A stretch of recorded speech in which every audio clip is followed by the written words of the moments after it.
Hello everyone, welcome to Okul, India के सबसे affordable learning platform में आप सभी लोगों का एक बार फिर से बहुत बहुत स्वागत है। आइए अपने इस full course on Indian polity for UPSC, PCS and SSC exams को हम लोग आगे बढ़ाते हैं।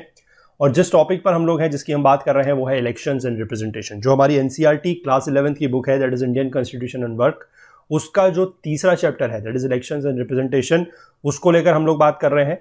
और चैप्टर थोड़ा सा लंबा था, तो मैंने आपको बोला था कि मल्टीपल पार्ट्स में हम लोग लेके चलेंगे, इसीलिए हम इसको पार्ट 4 में आज कंटिन्यू कर रहे हैं। और ये लास्ट पार्ट इसका रहेगा और आज ये चैप्टर जो है कंप्लीट हो जाएगा। ठीक है, तो जैसे कि मैंने आप लोगों को कल बताया था कि हम लोग ये कोशिश कर रहे हैं कि संडे को भी आप लोगों के लिए वीडियो जो है वो लाए जाए, क्योंकि कुछ लोगों ने हमसे रिक्वेस्ट की थी कि सर संडे को भी वीडियो दे दिया कीजिए, नहीं तो फिर एक दिन जो है वो ब्रेक हो जाता है।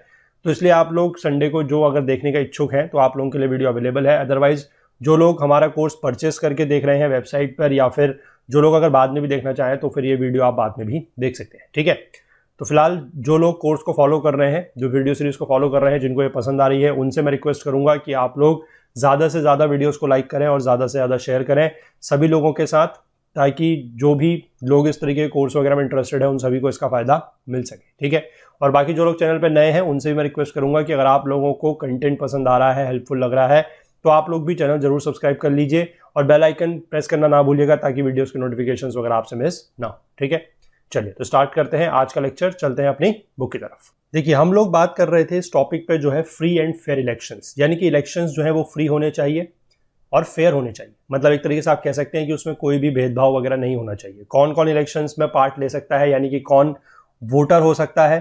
ठीक है, वो भी हमने समझी थी कि जो हमारे पास कंसेप्ट है ऑफ यूनिवर्सल एडल्ट फ्रेंचाइज, ठीक है, कि 18 साल से ज़्यादा उम्र का कोई भी व्यक्ति, ठीक है, चाहे वो किसी भी धर्म, किसी भी जाति का हो, किसी भी समुदाय का हो, कुछ भी उसका जेंडर हो, वो पार्ट ले सकता है। He can become a voter. ठीक, ही और she can become a voter.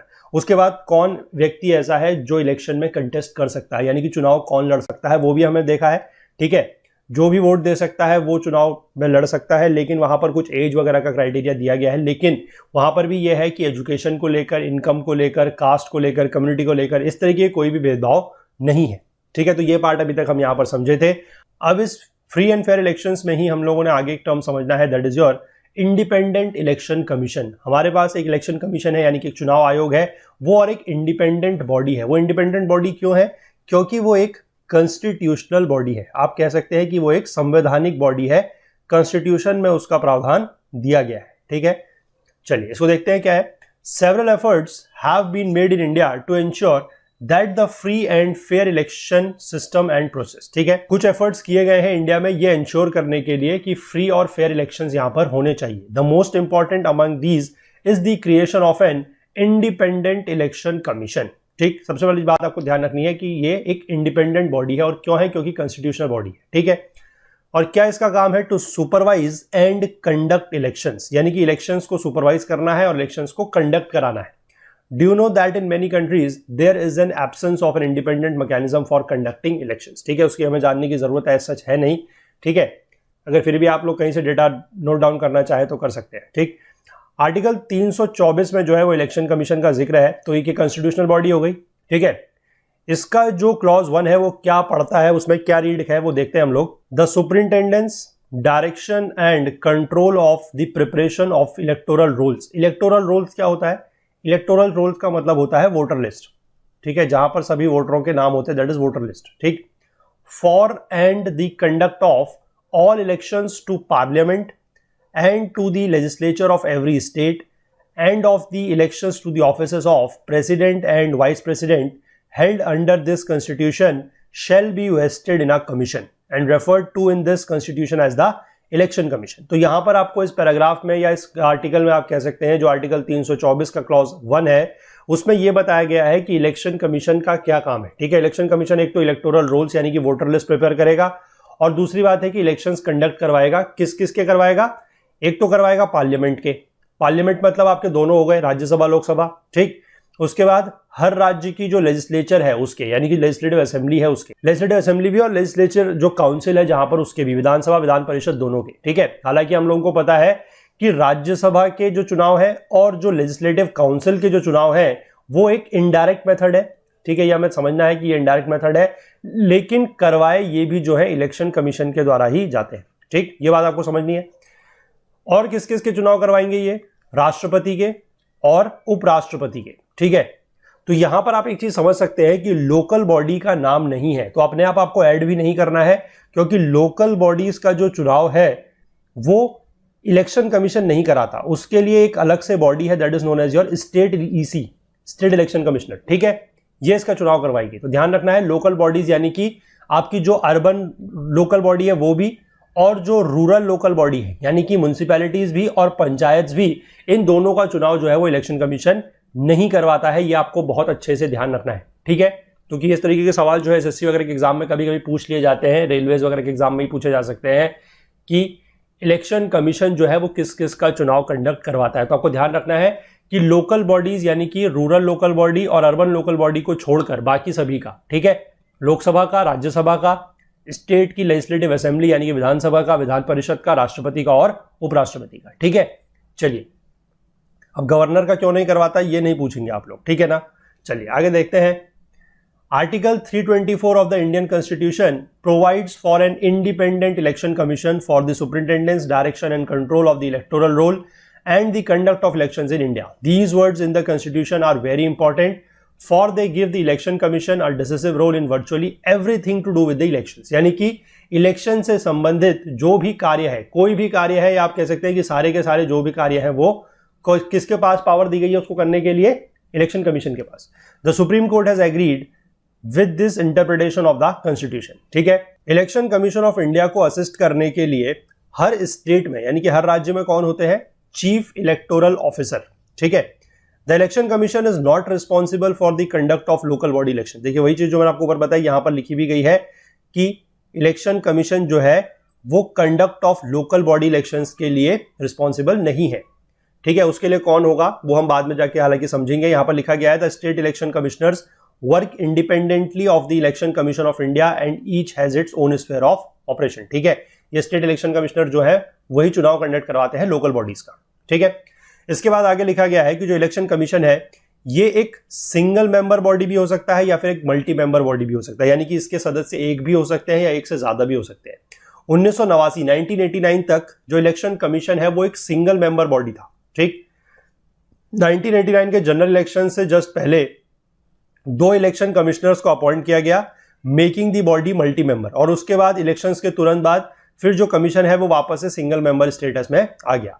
1993 में 2 इलेक्शन कमिश्नर्स जो है वो फिर से अपॉइंट किए गए and the commission became multi member and has remained multi member since then. और 1993 के बाद जो है ये फिर से मल्टी मेंबर ही बना हुआ है। ठीक है, तो यहां पर अगर आपसे मैं सवाल पूछूं या मैं आप लोगों को यूपीएससी लेवल का जो स्टेटमेंट फॉर्म में क्वेश्चन आता है वो ये है, पहला तो क्वेश्चन यही हो गया या पहला स्टेटमेंट यही हो गया कि इलेक्शन कमीशन जो है is a single member body या is a multi member body. ठीक, तो is a multi member body मतलब आज की डेट में मल्टी मेंबर है, ये ध्यान रखना है। दूसरी बात यह है कि it was a single member body and converted to a multi member body for the first time in 1989। तो ये स्टेटमेंट सही है। ठीक है, लेकिन ये ध्यान रखेंगे कि 1989 से कंटिन्यू नहीं हुआ है। 1989 के चुनाव के बाद, 1989 के चुनाव के बाद वापस से वो सिंगल बॉडी हो गया था, और 1993 के चुनाव के बाद से ये जो है मल्टी मेंबर बॉडी के रूप में कंटिन्यू कर रहा है। ठीक है, तो इस तरह की छोटी छोटी जो चीजें हैं वो भी आप लोग ध्यान रखेंगे, क्योंकि यूपीएससी के एग्जाम में इस तरीके के स्टेटमेंट फॉर्म में भी क्वेश्चन कभी कभी आप लोगों से पूछे जा सकते हैं। जहां पर मल्टीपल स्टेटमेंट वाले क्वेश्चन आते हैं वहां पर इस तरीके की डेटा आपको बिल्कुल क्लियरली याद रखना पड़ेगा। ठीक है, initially there were many apprehensions about a multi member commission. ठीक है, there was a sharp difference of opinion between the then chief election commissioner and the other commissioners about who had much power। ठीक है, क्योंकि अब multi member body अगर होती है तो उनमें से एक होता है CEC, that is chief election commissioner. ठीक है, यानी कि जिसको कहा जाता है मुख्य चुनाव आयुक्त, मतलब बाकी तो सारे के सारे चुनाव आयुक्त होंगे, इलेक्शन कमिश्नर्स होंगे, लेकिन एक होता है मुख्य, दैट इज योर चीफ। ठीक है, मुख्य चुनाव आयुक्त। तो यहां पर इसको लेकर बहुत बार जो है वो मतलब इस तरह के डिबेट वगैरह हुए हैं कि जो सीईसी है और जो बाकी ईसीज है, ठीक है, यानी कि सीईसी इज मुख्य चुनाव आयुक्त, चीफ इलेक्शन कमिश्नर, और जो बाकी इलेक्शन कमिश्नर है उनके बीच में ज्यादा पावर किसके पास है। ठीक है, क्या सीईसी के पास ज्यादा पावर है या फिर ईसीज के पास ज्यादा पावर है। ठीक है, the matter had to be settled by the supreme court. ये मैटर जो है सुप्रीम कोर्ट ने सेटल किया है। Now there is a general consensus that a multi member election commission is more appropriate as power is shared and there is greater accountability. ठीक है, ये बात आपको ध्यान रखनी है कि अब ज्यादा ग्रेटर अकाउंटेबिलिटी हो गई है। क्यों? क्योंकि ये एक मल्टी मेंबर बॉडी है, ठीक है। यानी कि पहले अगर आप कह सकते हैं कि सिर्फ एक व्यक्ति थे तो एक व्यक्ति के ऊपर पूरी की पूरी जिम्मेदारी थी, अकाउंटेबिलिटी जो थी वो सिर्फ एक व्यक्ति की बनती थी। लेकिन अब मल्टी मेंबर हो गई है तो औरों के ऊपर भी अकाउंटेबिलिटी आ गई है, ठीक है। The chief election commissioner presides over the election commission but does not have more power than the other election commissioners. ये एक थोड़ा सा इंपॉर्टेंट पॉइंट है, ये भी आप लोगों को समझना है कि आप एक तरीके से कह सकते हैं कि जो इलेक्शन कमिश्नर है उसमें जो मेन आदमी है या जो आप कह सकते हैं जो टॉप लेवल पर्सन है वो कौन है? जो चीफ इलेक्शन कमिश्नर है वो, यानी कि मुख्य चुनाव आयुक्त वो है। लेकिन उनकी जो पावर है वो अदर इलेक्शन कमिश्नर से ज्यादा नहीं है, ये आपको समझना है। यहीं पर ये चीज लिखी गई है, does not have more power than the other election commissioners, उनकी पावर इससे ज्यादा नहीं है। The CEC and the 2 election commissioners have equal powers to take all decisions relating to elections as a collective body। तो इनके पास जो power है वो बिल्कुल क्या है? सेम है, ठीक है। अपॉइंट इनको कौन करेगा? They are appointed by the president of India on the advice of the council of ministers. ये थोड़ा सा एक कंट्रोवर्शियल केस रहा है कि इसके लिए काउंसिल ऑफ मिनिस्टर्स जो है, ठीक है, उनकी राय यहां पर ली जाती है, उनकी एडवाइस यहां पर ली जाती है, ठीक है। It is therefore possible that a ruling party to appoint a partisan person to the commission who might favor them in the elections, ठीक है। तो मतलब ये बात कभी कभी सोची गई है या ये चीज कभी मानी गई है कि ऐसा हो सकता है कि अब काउंसिल ऑफ मिनिस्टर्स की यहां पर राय ली जा रही है तो ऐसा हो सकता है कि वो कोई अपना पार्टी का कोई आदमी है या कोई इस तरीके के आदमी है, उसको वो इलेक्शन कमिश्नर बनवा सकते हैं ताकि वो उनको क्या करे? इलेक्शंस में उनको फेवर करे, ठीक है। This fear has led many to suggest that this procedure should be changed। तो काफी लोगों को ये डर रहा है कि इस तरीके से क्या है कि एक तरीके से आप कह सकते हैं ये पार्शियलिटी वगैरह हो सकती है, तो इस तरीके की प्रोसेस को चेंज किया जाना चाहिए। काफी सारे लोगों ने ये सजेशन दिया है that a different method should be followed to make consultation with the leader of the opposition and the chief justice of India necessary for the appointment of CEC and the election commissioners। तो काफी सारे लोगों ने ये सुझाव दिया है कि इसमें जो विपक्ष के नेता होते हैं यानी कि जो लीडर ऑफ अपोजिशन है उनकी राय लेना और जो मुख्य न्यायाधीश होते हैं यानी कि चीफ जस्टिस ऑफ इंडिया होते हैं उनकी राय लेना एक तरीके से आप कह सकते हैं कि जरूरी कर दी जाए। किसके अपॉइंटमेंट के लिए? CEC यानी कि चीफ इलेक्शन कमिश्नर और अदर इलेक्शन कमिश्नर्स के उसमें। लेकिन अभी तक ऐसा चीज जो है वो है नहीं, ठीक है। The constitution ensures the security of the tenure of the CEC and election commissioners, ठीक है। कॉन्स्टिट्यूशन में ही इनके जो टेन्योर वगैरह के बारे में है यानी कि कितने सालों तक काम कर सकते हैं वो दिया गया है।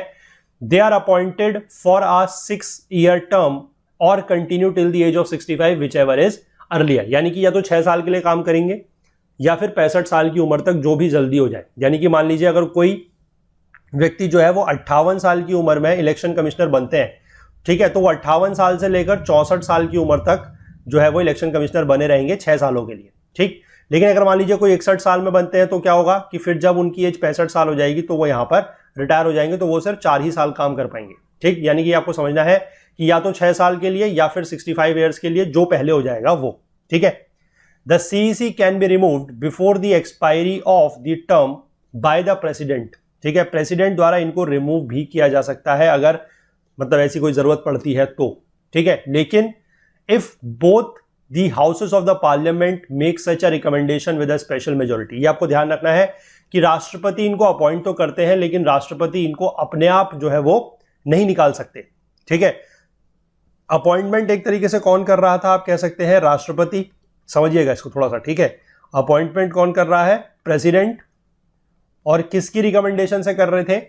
With the recommendation of council of ministers, ठीक है, काउंसिल ऑफ मिनिस्टर्स। तो काउंसिल ऑफ मिनिस्टर्स कौन होते हैं ये हमें पता है, इतना तो अभी तक हम जान चुके हैं। Council of ministers is your executives, ठीक है, जो गवर्नमेंट है वो, ठीक। लेकिन अगर इनको रिमूव करना है, अपॉइंटमेंट तो ये कर रहे हैं, रिमूवल किसके द्वारा किया जाएगा? रिमूवल भी किया तो प्रेसिडेंट के द्वारा ही जाएगा, लेकिन रिकमेंडेशन यहां पर अब इसकी नहीं लगेगी, यहां पर रिकमेंडेशन लगेगी एमपीज की, पूरे के पूरे हाउस की, ठीक है, हाउस ऑफ द पार्लियामेंट की, ये ध्यान रखना है, ठीक है। और वो भी दोनों हाउसेस की, सिर्फ और सिर्फ लोकसभा की नहीं, सिर्फ और सिर्फ राज्यसभा की नहीं, पूरे के पूरे एमपीज की। यानी कि आप एक तरीके से कह सकते हैं कि रिमूवल के लिए ज्यादा बड़ी बॉडी के रिकमेंडेशन की जरूरत है, यानी कि लेजिस्लेचर की, ठीक है। अपॉइंटमेंट तो सिर्फ एग्जीक्यूटिव्स कर रहे हैं, मतलब एग्जीक्यूटिव्स के रिकमेंडेशन में हो रहा है, और रिमूवल जो है वो लेजिस्लेचर की रिकमेंडेशन में होगा, ठीक है, ये ध्यान रखना है। अब ये चीज क्यों की गई है? ये इसलिए की गई है, this is done to ensure that a ruling party can not move a CEC, remove a CEC refuses to favor it in the elections। क्योंकि हमने बात करी कि काउंसिल ऑफ मिनिस्टर्स की रिकमेंडेशन पे उनको बनाया जाएगा। अब मान लीजिए उन्होंने, अगर जो आपके सीईसी या जो ईसी बने हैं, अगर उन्होंने इस गवर्नमेंट को जो है इलेक्शंस में फेवर नहीं किया, ठीक है, अगर रिमूवल का प्रावधान भी इन्हीं के पास दे दिया जाएगा कि इनकी रिकमेंडेशन से उनको रिमूव किया जा सकता है, तो अगर उन्होंने इनको सपोर्ट नहीं किया तो वो इनको हटवा देंगे। ठीक है, सीधी सी बात है, आप समझ सकते हैं। तो इसीलिए रिमूवल का प्रोसीजर थोड़ा सा रिजिड रखा गया है, ताकि अगर ये वाला क्लॉज आता भी है कि मान लीजिए काउंसिल ऑफ मिनिस्टर्स ने जो कोई अपना व्यक्ति, ठीक है, अपना खास व्यक्ति जिसको कहा जा सकता है, अगर उसको बनवाया भी है और उन्होंने अगर इनको यहां पर इलेक्शन वगैरह में जो है सपोर्ट नहीं भी करा, फेवर नहीं भी करा, तो वो उसको चाह के भी ऐसा हटा नहीं सकते, क्योंकि हटाने के लिए पूरे के पूरे लेजिस्लेचर की जो है वो रजामंदी या रिकमेंडेशन की जरूरत पड़ेगी। ठीक है, election commissioner can be removed by the president of India. Remove तो प्रेसिडेंट ही करेंगे। ठीक है, इलेक्शन कमीशन के पास वाइड रेंज ऑफ फंक्शंस हैं। क्या क्या है देख लीजिए। It supervises the preparation of up to date voter list. ठीक है, up to date voter list बनाने का काम है। It makes every effort to ensure that the voter list is free of errors. Voter list में कोई error वगैरह ना हो, जैसे कि non existence of names of registered voters और existence of names of those non eligible और non existent. यानी कि जो भी लोग एलिजिबल हैं उन सभी के नाम इसमें होने चाहिए, जो लोग एलिजिबल नहीं है उनके नाम इसमें से हटा दिए जाने चाहिए। ठीक है, क्योंकि ऐसा होता है कि जैसे मान लीजिए पिछले इलेक्शन से आपके इलेक्शन में कुछ लोगों की डेथ हो गई है तो उनके नाम हटाने जरूरी है, या फिर कुछ लोग जो है वो माइग्रेट करके एक जगह से दूसरी जगह चले गए हैं तो उनके नाम हटाने जरूरी है। तो इस तरीके की चीजें जो है वो करने यहाँ पर जरूरी है, तो इसीलिए लिखा गया है कि up to date voter list बनाना इनका काम है। ठीक है, दूसरा काम क्या है? It also determines the timing of the elections and prepares the election schedule, कि किस समय चुनाव कराने हैं। ठीक है, उसका पूरा का पूरा शेड्यूल क्या रहेगा वो सब भी इन्हीं का काम है बनाना। The election schedule includes the notification of the elections, कि किस समय इलेक्शंस को लेकर नोटिफिकेशन जारी की जाएगी। ठीक है, कब ऐसे डेट होंगे जब नॉमिनेशन फाइल किया जाएगा, यानी कि नामांकन भरा जाएगा।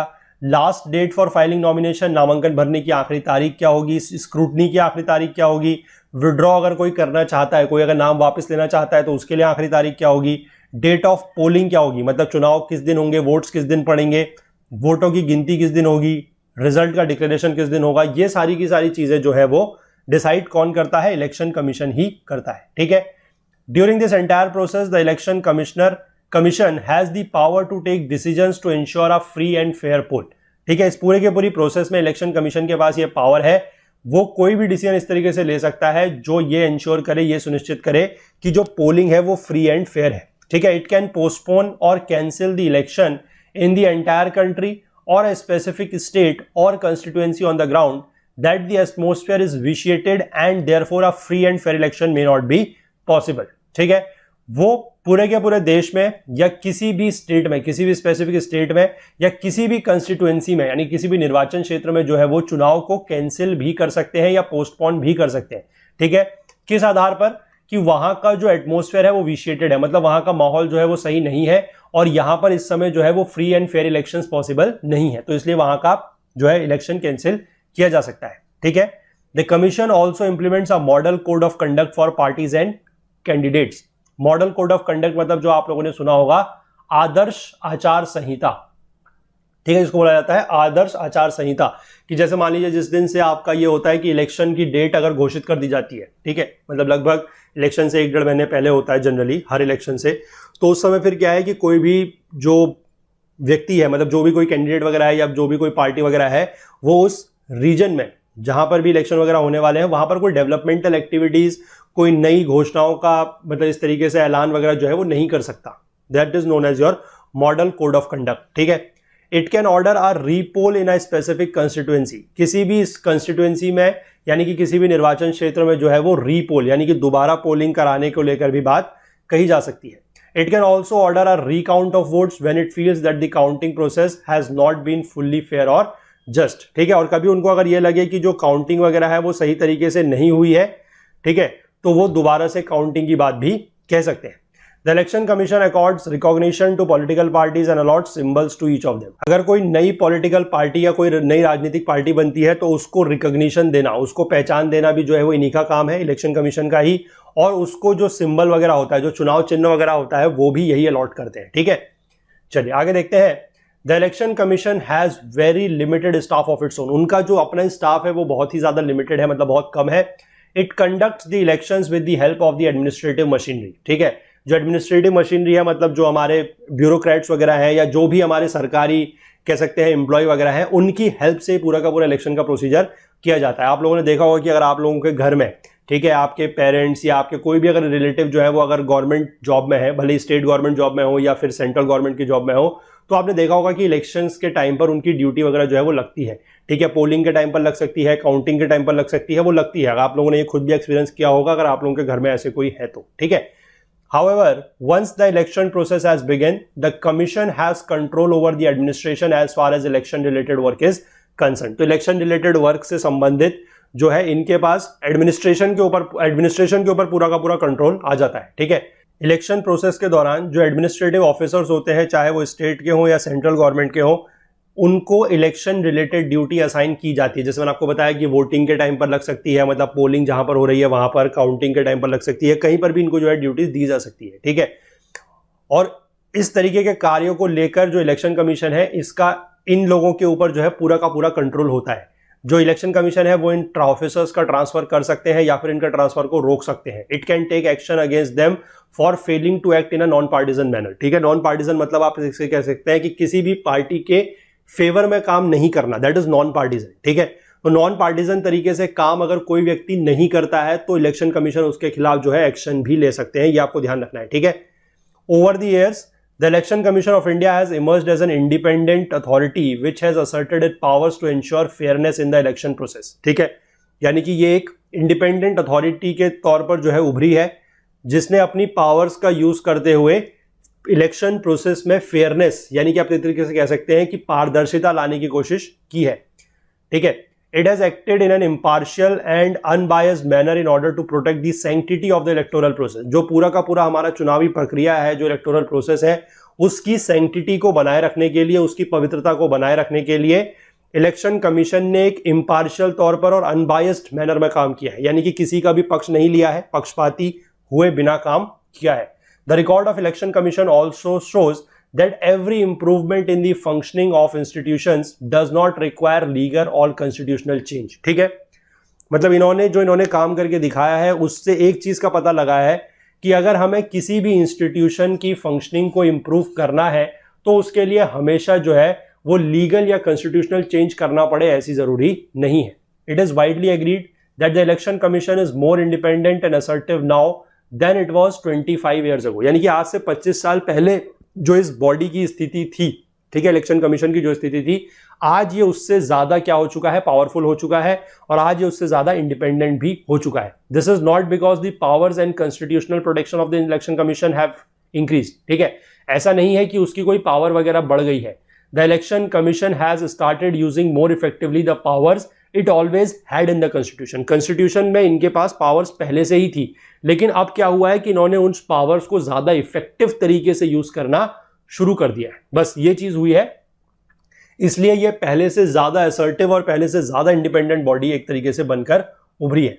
ठीक है, 1951-52 यानी कि जब हमारे वहां पहले इलेक्शंस हुए थे, पहले जनरल इलेक्शंस हुए थे, तब से लेकर अभी तक 17 बार लोकसभा के इलेक्शंस हो चुके हैं। Many more state assembly elections and the by elections have been conducted by the election commission. By elections क्या होते हैं? उपचुनाव जिनको बोला जाता है। ठीक है, जैसे मान लीजिए कभी किसी भी कारणवश कोई सीट खाली हो जाती है, कारणवश मान लीजिए कि जैसे कोई जो व्यक्ति है, जो अगर उसका इलेक्शन में चुनाव हुआ है, उसकी डेथ हो जाती है या कुछ भी इस तरह की चीज होती है, तो उसकी जो सीट है वो खाली हो जाती है, तो वहां पर फिर उपचुनाव करवाना पड़ता है। ठीक है, उसको बोला जाता है बाय इलेक्शंस। तो इस तरीके की बात की गई है कि 1951-52 से लेकर 17 बार तो लोकसभा के चुनाव हो चुके हैं। इससे कहीं ज्यादा बार जो है वो स्टेट असेंबली के चुनाव हो चुके हैं, यानी कि विधानसभा वगैरह के चुनाव हो चुके हैं, और बाय इलेक्शंस के चुनाव भी इन्होंने करवा दिए हैं। The EC has faced many difficult situations such as holding elections in militancy affected areas like Assam, Punjab और जम्मू एंड कश्मीर। ठीक है, जहां पर मिलिटेंसी है, मतलब जहां पर आप कह सकते हैं कि आतंकवाद का खतरा बहुत ज्यादा है, इन्होंने ऐसी जगहों पर भी जो है चुनाव करवाए हैं। It has also faced the difficult situation of having to postpone the election process midway in 1991 when the ex-prime minister Rajiv Gandhi was assassinated during campaigning। जब 1991 में जब राजीव गांधी की हत्या हो गई थी ड्यूरिंग दी कैंपेनिंग, ठीक है, जिस समय वो चुनाव प्रचार वगैरह कर रहे थे, तो उस समय जो है चुनाव को बीच में ही पोस्टपोन कराना पड़ा था। ठीक है, और 2002 में election commission faced another critical situation when the Gujarat assembly was dissolved and the election had to be conducted. जब उस समय गुजरात में राइट्स वगैरह हुए थे, जो गोधरा कांड वगैरह हुआ था, तो उसको लेकर जो गुजरात असेंबली थी वो डिसॉल्व हो गई थी और उसके बाद जो है इलेक्शंस दोबारा करवाए गए थे, ठीक है। But the election commission found that unprecedented violence in that state had made it impossible to hold free and fair elections immediately, तो इसलिए वो थोड़ा टाइम के बाद करवाए गए थे, ठीक है। The election commission decided to postpone the elections to the state assembly by a few months. The Supreme Court upheld this decision of the election commission. तो सुप्रीम कोर्ट के पास इतनी पावर है कि वो जब भी चाहे इलेक्शंस को पोस्टपोन कर सकता है, कैंसिल कर सकता है, ठीक है। और सुप्रीम कोर्ट भी उसमें इस तरीके के फैसलों को रजामंदी देता है, ठीक है। ये बात हम समझ गए। चलिए, इसके बाद एक लास्ट टॉपिक और दिया हुआ है यहां पर, थोड़ा सा इसको समझ लेते हैं। काफी आसान सा टॉपिक है, that is about your electoral reforms, यानी कि चुनावी मामलों में हम कह सकते हैं सुधार की अगर कोई गुंजाइश है तो उसके बारे में बात की गई है, ठीक है। देखिए, no system of election can ever be perfect, ये तो सिंपल सी बात है। कोई भी चीज, नथिंग कैन बी परफेक्ट, कोई इलेक्शन प्रोसेस या इलेक्शन सिस्टम की बात नहीं है, but nothing can be perfect, ठीक है। कुछ भी चीज ऐसी नहीं है जो परफेक्ट हो सकती है, तो इसीलिए कोई भी सिस्टम ऑफ इलेक्शन जो है वो भी परफेक्ट नहीं हो सकता है। And in actual election process there are bound to be many flaws and limitations, काफी सारे फ्लॉज हो सकते हैं, यानी कि कुछ कमियां हो सकती हैं, कुछ लिमिटेशंस हो सकते हैं। Any democratic society has to keep searching for mechanisms to make elections free and fair to the maximum, ठीक है। कि हर डेमोक्रेटिक सोसाइटी को, यानी कि आप कहेंगे कि हर लोकतांत्रिक समाज को इस तरीके के मैकेनिज्म्स को सर्च करते रहना पड़ेगा, जिससे क्या है कि जो फेयर और फ्री इलेक्शंस है वो मैक्सिमम, यानी कि ज्यादा से ज्यादा फ्री और ज्यादा से ज्यादा फेयर इलेक्शंस हो सके, ठीक है। With the acceptance of adult suffrage, freedom to contest elections and the establishment of an independent election commission, India has tried to make its election process free and fair, ठीक है। India ने ये कोशिश की है। क्या क्या प्रावधान यहां पर लाए गए हैं जो मैंने आपको बताया, पीछे भी हम लोगों ने पढ़ा है कि एक तो यूनिवर्सल एडल्ट सफरेज जो है, या यूनिवर्सल एडल्ट फ्रेंचाइज जो है कि 18 साल से ऊपर के हर व्यक्ति वोट दे सकते हैं। दूसरा ये है कि इलेक्शंस में कंटेस्ट कौन कौन कर सकते हैं, ये भी फ्रीडम दी गई है। इसके बाद इंडिपेंडेंट इलेक्शन कमीशन को बनाया गया है। तो इस सब चीजों से क्या है कि इलेक्शन प्रोसेस को काफी हद तक जो है वो फ्री और फेयर बना दिया गया है। However the experience of past 66 years have given rise to many suggestions for reforming our electoral system, ठीक है। कि जो पिछले 66 सालों का एक्सपीरियंस रहा है उसमें लगभग ये बात की गई है, मतलब इस तरह के काफी सजेशंस आए हैं कि जिससे ये बोला गया है कि हमारे इलेक्शन सिस्टम में रिफॉर्म्स किए जा सकते हैं, सुधार किए जा सकते हैं। The election commission, political parties, various independent groups and many scholars have come up with proposals for electoral reforms, ठीक है। तो सभी लोगों ने इस तरीके के सुधार की बात कही है, इसको लेकर सुझाव दिए हैं। Some of these suggestions are about changing the constitutional provisions discussed in this chapter, ठीक है। कुछ लोगों ने कॉन्स्टिट्यूशनल प्रोविजंस को चेंज करने की बात भी कही है। देखते हैं क्या क्या सजेशंस दिए गए हैं। पहला यह है कि our system of election should be change from the FPTP, जो first past the post system है, उससे हमें चेंज होके किसी ना किसी वेरिएंट में जो है वो पीआर सिस्टम में आ जाना है, ठीक है। ये बात की गई है। इससे क्या फायदा होगा, this would ensure that parties get seats as far as possible in proportion to the votes they get, ठीक है। क्योंकि हमने पता है, हमने ये चीज पढ़ी है, बहुत डिटेल में डिस्कस किया है इसी चैप्टर में कि पीआर सिस्टम जो होता है, प्रोपोर्शनल रिप्रेजेंटेशन का जो सिस्टम होता है, उसमें क्या है कि जो पार्टीज को सीट्स मिलती है वो उसी प्रोपोर्शन में मिलती है जिस हिसाब में उसको वोट्स मिले हो, ठीक है। जबकि एफपीटीपी में ऐसा नहीं है। हम लोगों ने 1984 का इलेक्शन का एक वो देखा था एग्जांपल कि 48% सीट्स मिलने के बाद, वोट शेयर सिर्फ 48% होने के बावजूद जो सीट्स थी वो 80% से ज्यादा मिल गई थी कांग्रेस को, ठीक है। तो पीआर सिस्टम में इस तरीके की चीजें नहीं होती। दूसरा प्रोविजन ये दिया गया था कि there should be special provision to ensure that at least 1/3 women are elected to the parliament and assemblies, यानी कि एक तरफ से कह सकते हैं कि विमेन्स के लिए रिजर्वेशन की मांग की गई है कि 1/3 जो भी मेंबर सेलेक्ट हो रहे हैं उसमें से 1/3 जो है वो विमेन हो, चाहे वो पार्लियामेंट में हो या फिर असेंबलीज में हो, दोनों ही जगह। तीसरा ये बात बोली गई है कि there should be stricter provisions to control the role of money in the electoral politics, ठीक है। कि चुनाव वगैरह में जो है पैसे के रोल को लेकर काफी ज्यादा स्ट्रिक्ट प्रोविजंस होने चाहिए। The elections expenses should be paid by the government out of the special fund, ठीक है। वो गवर्नमेंट द्वारा पे किए जाने चाहिए। हालांकि ये बात तो खैर मतलब लगता नहीं है कि मानी जाएगी कभी भी, ठीक है। Candidates with any criminal case should be barred from contesting elections even if their appeal is pending before a court, ठीक है। ये चीज भी खैर नहीं है कि कोई भी कैंडिडेट जिसके ऊपर कोई भी क्रिमिनल केस चल रहा हो उसको इलेक्शन में कंटेस्ट करने की इजाजत नहीं होनी चाहिए। उसके ऊपर यह प्रतिबंध होना चाहिए कि वो इलेक्शन नहीं लड़ सकता, चुनाव नहीं लड़ सकता, ठीक है। अगर उसका जो अपील है वो किसी कोर्ट के सामने पेंडिंग है तब भी, ये बात भी यहां पर बताई गई है। There should be complete ban on the use of caste and religious appeals in the campaign, कि जब चुनाव का प्रचार चल रहा है, कैंपेनिंग चल रही है, तो वहां पर जाति को लेकर कोई बात नहीं होनी चाहिए, धर्म को लेकर कोई बात नहीं होनी चाहिए, यह भी बोला गया है। There should be a law to regulate the functioning of political parties and to ensure that they function in a transparent and democratic manner. ठीक है, कि जो पॉलिटिकल पार्टीज है यानी कि जो राजनीतिक पार्टियां हैं उनकी फंक्शनिंग को लेकर, उनके कार्यों को लेकर रेगुलेशन होना चाहिए, कोई इस तरीके का कानून होना चाहिए जो उनको रेगुलेट कर सके और ये इंश्योर कर सके कि वो जो है एक ट्रांसपेरेंट तौर पर यानी कि एक पारदर्शी तौर पर और एक लोकतांत्रिक तौर पर काम कर रहे हैं। ठीक है, these are but a few suggestions, यानी कि सजेशंस तो मतलब ऐसा बहुत ज्यादा है, लेकिन ये उनमें से कुछ बताए गए हैं इंपॉर्टेंट जो है। ठीक है, there is no consensus about these suggestions, लेकिन इनको लेकर कोई एक मत या एक राय नहीं बनी है। If there was a consensus there are limits to what the laws and formal provisions can do. ठीक है, अगर कंसेंसस बनता भी है तो इन सारे के सारे जो भी प्रोविजंस बताए गए हैं, जो भी सजेशंस बताए गए हैं, इनको एज सच इंप्लीमेंट नहीं किया जा सकता। Free and fair elections can be held only if the candidates, the parties and those involved in the election process agree to abide by the spirit of democratic competition. ठीक है, कि यानी कि free और फेयर इलेक्शंस को conduct कराना, एक तरीके से आप कह सकते हैं कि ये सिर्फ और सिर्फ इलेक्शन कमीशन की जिम्मेदारी नहीं है, ये सबकी जिम्मेदारी है। ठीक है, जो वोटर्स हैं, जो कैंडिडेट्स हैं, जो पार्टीज हैं और जो भी लोग इस पूरे के पूरे इलेक्शन प्रोसेस में यानी कि चुनावी प्रक्रिया से जुड़े हुए हैं, वो सभी लोग जब तक स्पिरिट ऑफ डेमोक्रेटिक कंपटीशन यानी कि लोकतांत्रिक जो हमारा कंपटीशन है उसकी एक स्पिरिट को अगर वो लोग मान के चले या उसके साथ वो फॉलो करें, तभी इस तरीके का फ्री एंड फेयर इलेक्शन जो है वो हो सकते हैं। ठीक है, apart from legal reforms there are two other ways of ensuring that elections reflect the expectations and democratic aspirations of the people। वो क्या है? पहला है that people themselves have to be more vigilant। ठीक है, लोगों को ज्यादा क्या होना पड़ेगा? विजिलेंट होना पड़ेगा। विजिलेंट का मतलब होता है एक तरीके से आप कह सकते हैं सजग होना पड़ेगा, ज्यादा अलर्ट होना पड़ेगा। More actively involve in political activities, political activities में लोगों को ज्यादा क्या होना पड़ेगा? एक्टिव होना पड़ेगा। But there are limits to the extent to which ordinary people can engage in politics on a regular basis. अब ये बात भी है कि आप और हम, हर व्यक्ति जो है, जो हर एक नॉर्मल व्यक्ति है, ठीक है, ऑर्डिनरी पीपल है, वो पॉलिटिक्स में इस तरीके से बहुत ज्यादा एक्टिवली एंगेज तो रोज नहीं हो सकता।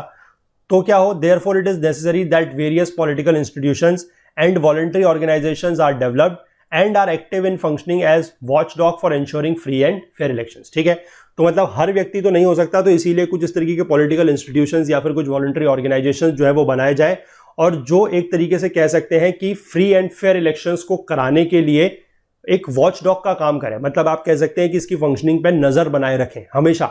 ठीक है, ताकि जो भी अगर कोई गड़बड़ करने वाले लोग हैं तो उनको ये पता लग सके कि हमारे ऊपर हर वक्त किसी ना किसी की नजर बनी हुई है, तो वो फिर इस तरीके के जो कोई भी गड़बड़ वाले काम है वो नहीं कर पाएंगे। ठीक है, चलिए, तो ये चैप्टर जो है यहाँ पर कंप्लीट होता है। इस कोर्स में अब हम लोग आगे बढ़ेंगे, उसमें हम लोगों को एग्जीक्यूटिव वाला पार्ट जो है वो स्टार्ट करना है। उसमें हम लोग पहले जो इस बुक का ही चैप्टर नंबर 4 है, ठीक है, चैप्टर नंबर 4 एग्जीक्यूटिव है आपका, उसको हम लोग पहले देखेंगे। उसके बाद फिर हम लोग अपना जो प्रेसिडेंट से आर्टिकल नंबर 52 से हमें कंटिन्यू करना है, वो हम आगे बढ़ेंगे। ठीक है, तो अगला चैप्टर जो है मोस्ट प्रोबेबली वही 2 से 3 पार्ट में वो भी कंप्लीट हो जाएगा। पहले हम उसी को कंप्लीट करेंगे कल से 2 से 3 लेक्चर में, उसके बाद फिर हम लोग जो है अपने वापस से आर्टिकल 52 प्रेसिडेंट से उसको आगे बढ़ाएंगे। ठीक है, चलिए, तो कंटेंट रिलेटेड अगर आपको कोई भी डाउट होता है तो आप हमारा टेलीग्राम ग्रुप ज्वाइन करके उसमें पूछ सकते हैं, that is Okul GS UPSC discussion forum. इसका जो लिंक है वो नीचे डिस्क्रिप्शन बॉक्स में दिया हुआ है, या फिर आप टेलीग्राम में इसको सर्च करके भी ज्वाइन कर सकते हैं। इस पूरी की पूरी वीडियो सीरीज का जो फुल कोर्स है वो हमारी वेबसाइट पर अवेलेबल है। वहां पर आपको वीडियोस के साथ साथ नोट्स और क्विजेस भी प्रोवाइड करे जाएंगे। वीडियोस के थ्रू आप लोग जो है अपनी कंसेप्ट सीख सकते हैं, पढ़ सकते हैं। नोट्स के थ्रू आप लोग रिवीजन कर सकते हैं और क्विजेस के थ्रू आप लोग अपनी प्रिपरेशन को एसेस कर सकते हैं। कोर्स परचेस करने संबंधी अगर आप कोई टेक्निकल क्वेरी फेस करते हैं तो आप व्हाट्सएप पर इस नंबर पे कांटेक्ट करके वो क्वेरी दूर कर सकते हैं, दैट इज 9498086380। बाकी हमसे ज़्यादा जुड़ने के लिए आप हमसे हमारी ईमेल के जरिए भी कांटेक्ट कर सकते हैं, दैट इज support@okul.co, या फिर आप हमें हमारे फेसबुक पेज, हमारे इंस्टाग्राम चैनल, हमारा लिंक्डइन प्रोफाइल और ट्विटर पे भी हमको फॉलो कर सकते हैं। Thanks for watching till the end. आप हमारे अदर कोर्सेज को इन प्लेलिस्ट्स के थ्रू एक्सेस कर सकते हैं। अगर आपको यह वीडियो पसंद आया है तो लाइक ज़रूर करें, इसे ज़्यादा से ज़्यादा शेयर करें। अगर आपने अभी तक हमारे इस YouTube चैनल को सब्सक्राइब नहीं किया है तो जल्दी से कर लीजिए और बेल आइकन प्रेस करना बिल्कुल नहीं भूलिएगा, ताकि आपको हमारे सभी वीडियोस के नोटिफिकेशन सबसे पहले मिल सके। अपने कमेंट्स करके हमें ज़रूर बताइएगा कि आपको ये वीडियो कैसा लगा।